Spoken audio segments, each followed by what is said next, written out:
Hello students, हमारे last video में which was session 3.1 का video we have talked about introduction to electricity, then we have seen thermal motion of electrons in a conductor and then we talked about motion of electrons in the presence of electric field inside a conductor.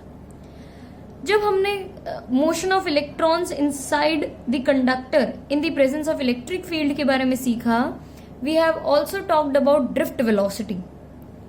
अब अगर motion हो रहा है electrons का तो that means कि current होगा conductor में, और अगर कंडक्टर में करंट है और drift velocity is the velocity by which the electrons are moving inside a conductor, तो इस करंट और ड्रिफ्ट वेलोसिटी टर्म में कुछ ना कुछ रिलेशनशिप भी होगा।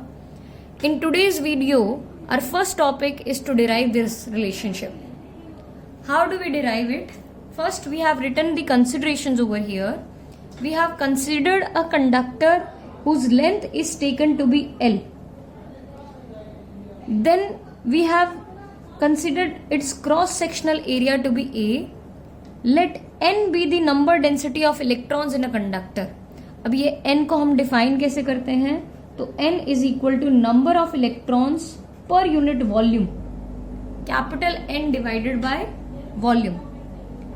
An electric field E is applied across the ends of the conductor. Because of this electric field, all the electrons will experience a force due to which they will start moving in a particular direction. और वो direction we all know that is it is opposite to the direction of electric field. Now, due to the motion of electrons, there will be a current inside the conductor which is given by I is equal to Q divided by T as per the formula of current. So as per the technical definition of current, this I is defined as the amount of charge flowing through a given cross-sectional area. So let's consider this to be the cross-sectional area of the conductor per unit time. तो इस area में से कितना charge पास हो रहा होगा वो हम देखते हैं.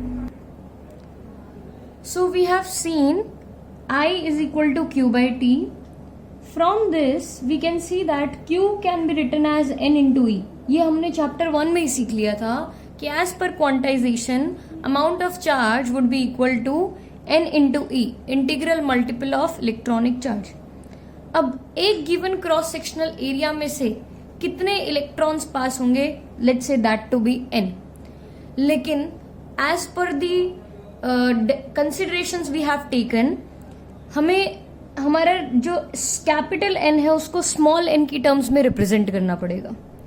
तो इस कैपिटल N को स्मॉल n की टर्म्स में रिप्रेजेंट करने के लिए small n could be written as capital N divided by volume. Small n would be equal to capital N divided by area of cross section into the length of the conductor. This is the complete volume of the conductor. So from here we can also say that capital N is equal to small n into A into L. Substituting this value over here, we would get small n A into L into T divided by T. Now length per unit time for any object is defined as velocity. Since here we are talking about electrons, motion of electrons, the velocity by which they are moving is known as drift velocity. So in the next step we could write this as NEA VD. I is equal to NEA VD. This is the relationship between current and drift velocity. Very important relationship. We will take this discussion further by substituting the value of VD. In session 3.1 we have studied that VD could be written as EV tau by ML, where E is electronic charge, V is the potential difference, tau is relaxation time, M is mass of electron and L is the length of the conductor. Since we have considered it to be small l, we will substitute it as small l. For a given conductor, area or length का value would remain constant. number density at a given temperature would remain constant. Electronic charge is already a constant, so E would remain constant. And mass of electron is also a constant, so this would remain constant. Again, at a given particular temperature, tau would remain constant. The only term which could change is V. From here we conclude I is directly proportional to V, which is the basis of our favorite law known as Ohm's law. Again, repeating your 10th standard. So the next topic which we are going to take is Ohm's law. Alright, starting with Ohm's law, first we would state what is Ohm's law. Ohm's law states that the current flowing through the conductor is directly proportional to the potential difference applied across the ends of the conductor, given that physical conditions must remain unchanged. Very important point. अगर ये state नहीं करोगे तो Ohm's law is not completed. V is directly proportional to I. जैसे ही हम proportionality sign हटाएंगे constant introduce होएगा. यहाँ पे उस कांस्टेंट को हम नाम दे देंगे रेजिस्टेंस ऑफ द कंडक्टर या ऑफ द मटेरियल भी बोल सकते हैं. लेकिन ये रेजिस्टेंस सिर्फ नाम के लिए कांस्टेंट है. जैसे ही you change the physical conditions वैसे ही रेजिस्टेंस बदल जाएगा.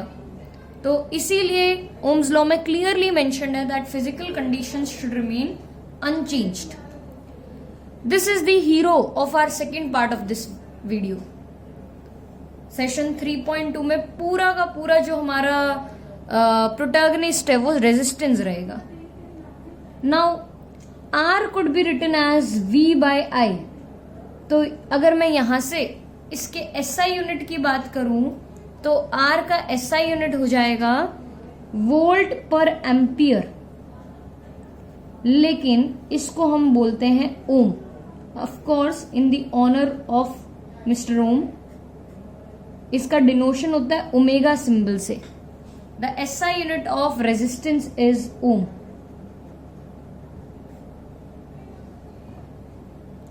इसके बाद अगर मैं इसके डायमेंशंस की बात करूं तो R के डायमेंशन डिराइव करने के लिए पहले मुझे V का डायमेंशन चाहिए और A का डायमेंशन चाहिए. तो R के dimensions would be equal to V का डायमेंशन होता है ML2 T-3A-1 upon 1 more A because of current. So it would become ML2 T-3A-2.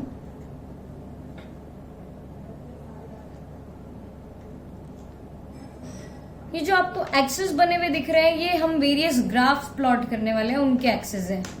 पहला जो ग्राफ हम प्लॉट करने वाले हैं वो है V वर्सेस I. अब V वर्सेस I का ग्राफ ड्रॉ करूं तो it would come out to be a straight line as per the Ohm's law. Again condition मैं फिर से रिपीट कर देती हूं कि that physical condition should remain unchanged.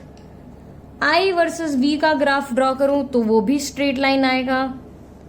इन दोनों के स्लोप की बात भी मैं साथ ही कर लेती हूं. Slope of VI graph represent V by I which is equal to R, resistance of the material. Greater the slope, greater would be the resistance.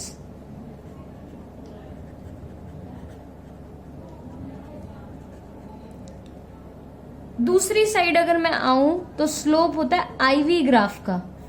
IV graph का स्लोप होता है I by V which is equal to 1 by R actually, and it also has a name known as conductance. It is denoted by G. This is known as conductance of a material, defined as the reciprocal of the resistance. इसका SI unit हो जाता है पर ओम या ohm inverse, और यहाँ पे तो लिटरल इनवर्स भी हो जाएगा. इसको हम लिख देंगे MO, MHO, literal inverse of the ohm. Again dimensions would also be the reciprocal. तो G के डायमेंशंस होंगे M-1 L-2 T³ A².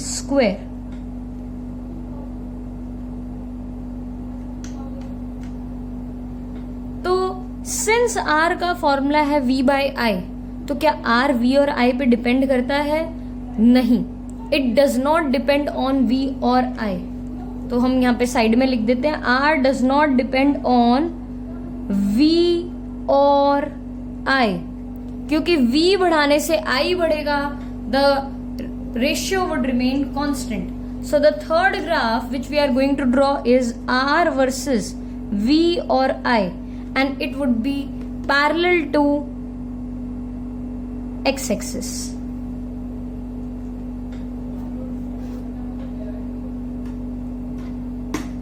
So the next topic which we are going to see in our next video is resistance. We will see how resistance occurs in a conductor, on what factors it depends on, and how we can define this property as the molecular concept of conductor.